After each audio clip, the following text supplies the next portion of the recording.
өңірлердегі өртке қарсы жағдайды қамтамасыз етуге біз дайынбыз, бәрі үкіметтің бақылауында деген жауаптар келгенінің себебі деп ойлаймын. Сіздер айтасыздар жайлы мектеп осы уақытқа дейін ауылда инфраструктура мүлдем жоқ. Дәретханаларды ішке кіргіздіңіздер, қазір бәрі құлыпталып тұр. Септик машиналар да жоқ. Осы мәселені қалай шешкелі отырсыздар? Сұхбаттарында өзіне қарсы психологиялық ақпараттық соққы басталғанын айтқан. Бірақ бұл осынша тезіске асатынын ешкім білмеді. Бұған дейін діншілдерді сөзімен түйреуіп өткен Ринаттың қазір жауы көбейді. Бірі мәжіліске Найман руындағы депутаттар қаптады деп айып тағып, 11 депутаттың ішіне Ринатты да қосқан болады. Заитов трайбализмге қатысты да ойын білдірді. Нештілі шығар болады. Онда қызығын айтайын, менді көрдім ол списіктен өбіне. Парламенттегі 11 Найман. Мұшының Нұртай Салихұл Сәбиленді тоспек, ол уақыт Найман емес. Әйтір жерлесіңіз болғасын. Жоқ, ол енді бір болмайтын жерден өлігіз деген адамға солай шығар. Егер біз трайбалистікке жол беріп,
Бүгін ғана президент Тоқаев петиция жариялау тәртібі туралы заңға қол қойды.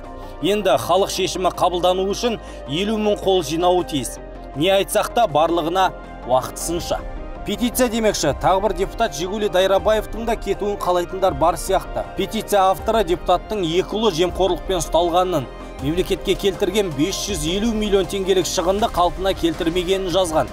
Оған қоса Дайрабаевтың өз ұлдарын жақтап, қорғап сөйлегенін сөккен. Айта кетейік, халық петиция жариялап жатқан 2 депутат та партияның атынан сайланды. Осы орайда олардың қалу-қалмауын ротация арқылы партия шешеді. Тәртіп осы. Кеткен жағдайда орнынан басқа депутат тағайындалады. Халық тек бір мандатты депутаттардың карьерасын ғана тоқтата алады. Ондай депутаттың саны 7. Олардың ішінде белгілі блогер Дәулеттен, Ермұрат Бәпи, Ерлан Стамбеков, Бақытжан Базарбек, Ардақ Назаров, Данияр Қасқараев, Абзал Құспан бар.